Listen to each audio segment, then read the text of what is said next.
ಭಗವಂತ ವಾಮರೂಪಿಯಾದ ಪರಮಾತ್ಮ ತನ್ನ ಪಾದವನ್ನು ಎತ್ತಿದಾಗ ಮೇಲ್ಭಾಗದಲ್ಲಿ ತಾಗಿ ಗಂಗೆ ಹುಟ್ಟಿಕೊಂಡು ಬಂದಲ್ಲ, ಆ ಭಾಗ ಇದೆ ಪಂಚಮ ಸ್ಕಂದಲ್ಲಿ.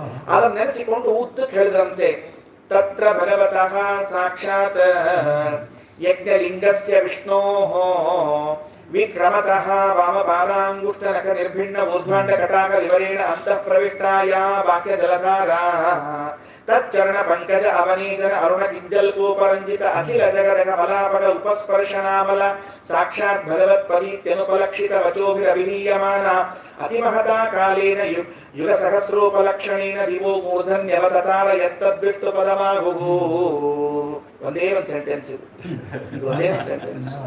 ಯತ್ರ ಹವಾಮ ವೀರವ್ರತ ಔತ್ತಾನಪಾದಿಹಿ ಪರಮ ಭಾಗವತಃ ಅಸ್ಮತ್ ಕುಲದೇವತಾ ಚರಣಾರ ವಿಂದೋದಕಮಿತಿ ಯಾ ಮನಸವಂ ಉತ್ಕೃಷ್ಯಮಾಣ ಭಗವದ್ಭಕ್ತಿ ಯೋಗೇನ ದೃಢಂ ಕ್ಲಿದ್ಯಮಾನ ಅಂತರ್ಹೃದಯ ಔತ್ಕಂಠ್ಯ ವಿವಶಾದ ಆಮೀಲಿತ ಲೋಚ ಯುಗರ ಕುಡ್ಬಲ ವಿಗಲಿತ ಆಮಲ ಬಾಷ್ಪಕಲಯ ಅಭಿವ್ಯಜ್ಯಮಾನ ರೋಮ ಬಲಕ ಪುಲಕ ಅಧುನಾಪಿ ಪರಮಾದರೇಣ ಶಿರಸಾ ವಿಭಕ್ತಿ. ಇದು ಎರಡನೇ ವಾಕ್ಯ. ಗಂಗೆ ಹುಟ್ಟಿದ್ದನ್ನ ಹೇಳುವ ವಾಕ್ಯ ಎಷ್ಟು ಅಪಾರ. ಏನಾಯಿತು? ಭಗವಂತ ಪಾದ ಎತ್ತಿದ್ದಂತೆ. ತತ್ರ ಭಗವತ ಸಾಕ್ಷಾತ್ ಯಜ್ಞಲಿಂಗಸ್ಯ ವಿಷ್ಣೋಃ ವಿಕ್ರಮತಃ ವಾಮಪಾದಾಂಗುಷ್ಟನಖ ನಿರ್ಭಿಣ್ಣ ಉದ್ಭಾಂಡ ಕಟಾಕ ವಿವರೇಣ ಅಂತಃ ಪ್ರವಿಷ್ಟಾಯಾ ವಾಕ್ಯ ಜಲಧಾರ. ವಾಮನಾಗಿ ಭೂದಾನ ತಗೊಂಡಂತ ಬಲಿಚಕ್ರವರ್ತಿ ಕಡೆಗೆ ಎಡಗಾಲನ್ನು ಎತ್ತಿದ್ದಂತೆ ಮೇಲೆ ಕರ್ಪಡವನ್ನ ಸೀಳಿ ಹರ್ಕೊಂಡು ಬಂತು. ಆ ಹರ್ಕೊಂಡು ಬಂದ ನೀರು ಹೆಂಗೆ ಅಂದ್ರೆ ಎಷ್ಟು ಚಂದ ಬರೆದಿದ್ದಾರೆ. ಮೇಲಿಂದ ನೀರು ಭೋರ್ಗರತ ಕೆಳಗೆ ಬರುವಾಗ ಹೆಂಗ್ ಬರಬೇಕು ವಾಕ್ಯ ರಚನೆ ಹಂಗಾದ.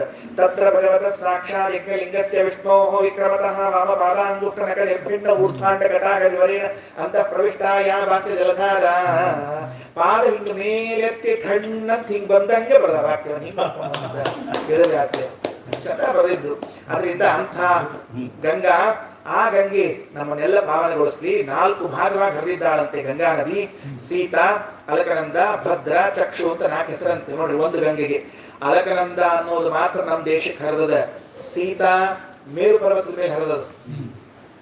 ಮೇರು ಪರ್ವತದಲ್ಲಿ ಬ್ರಹ್ಮದೇವ್ರದೊಂದು ಮನಿ ಅದಂತ ಮೇರು ಪರ್ವತದ ಮೇಲೆ. ಆ ಮೇರು ಪರ್ವತ ಹೆಂಗದ ಅಂತಂದ್ರೆ ಟ್ರ್ಯಾಂಗಲ್ ಉಲ್ಟಾ ಇಟ್ಟಾಗ ಹೆಂಗಿರ್ತದೆ ಹಂಗದ್ರಿ. ಸಾಮಾನ್ಯವಾಗಿ ಪರ್ವತಗಳೆಲ್ಲ ಹೆಂಗಿರ್ತಾವ, ಟ್ರ್ಯಾಂಗಲ್ ಇದ್ದಂಗೆ ಇರ್ತಾವ, ಹಿಂಗಿರ್ತಾವ. ಆದ್ರೆ ಇದು ಉಲ್ಟಾ ಹಿಂಗ್ ಪೂರ್ಣ. ಅದರ ಮೇಲೆ ಅಡ್ಡ ಇದ್ದು ಕೆಳಗಡೆ ಹಿಂಗದ. ಅದಕ್ಕೆ ಸುತ್ತ 4 ಪರ್ವತಗಳನ್ನು ಜಾಯಿಂಟ್ ಮಾಡ್ಯಾರ. ಅದಕ್ಕೆ ಮಂದರ ಪರ್ವತ, ಮೇರು ಮಂದರ, ಸುಪಾರ್ಶ್ವ 4 ಹಿಂಗ ಇರೋದು ಹಿಂಗದ. ಅದರ ಮೇಲೆ ಬ್ರಹ್ಮದೇವರ ಮನಿ ಅದ. ಇದು ಮೇಲಿಂದ ನೀರು ಬೀಳ್ತಾ ಇತ್ತಲ್ಲ, ಭಗವಂತನ ಪಾದೋದಕನಿಸ್ಬೇಕಂತ ಗಂಗಾ ಅಲಕನಂದ ಆಗಿ ಬದರಿ ಕ್ಷೇತ್ರಕ್ಕೆ ಬಂದು ಭಾರತದಲ್ಲಿ ಬಂದ್ಬಿಡ್ತು.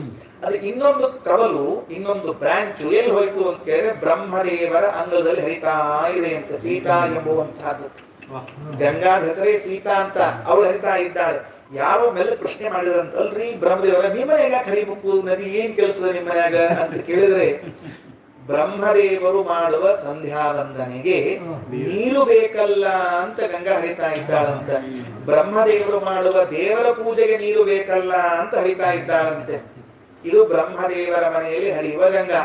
ನಮ್ಮ ಆಚಾರ್ಯರು ಶ್ರೀಮದಾಚಾರ್ಯರು ಹಸ್ತಿನಾಪುರದಲ್ಲಿ ಚಾತುರ್ಮಾಸ್ಯ ಕೂತಿದ್ರಂತ. ಒಂದು ಚಾತುರ್ಮಾಸ್ಯ ಹಸ್ತಿನಾಪುರದಾಗ ಕೂತಾರ. ಎಷ್ಟು ಚಾತುರ್ಮಾಸ ಮಾಡಿರೋ ಗೊತ್ತಿಲ್ಲ.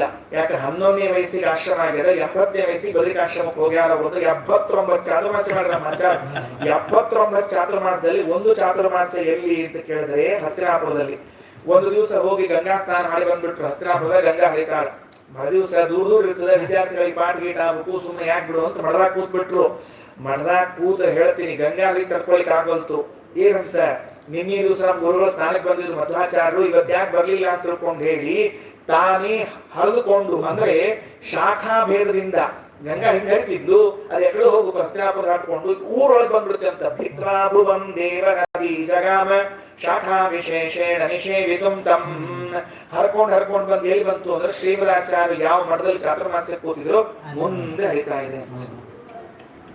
ಅಲ್ಲಿ ಬ್ರಹ್ಮದೇವರ ಮನೆಯಲ್ಲಿ ಹರಿದ್ರೆ ಇಲ್ಲಿ ಶ್ರೀಮದಾಚಾರ್ಯ ಚಾತುರ್ಮಾಸ್ಯ ಕೂತು ಹರಿತದ. ಅರ್ಥ ಏನು ಅಂದ್ರೆ ಇವರೇ ಅವರು ಅನ್ನೋ ತಿಳಿಸಿಕೊಡ್ತಾರೆ ಗಂಗಾ ನದಿ.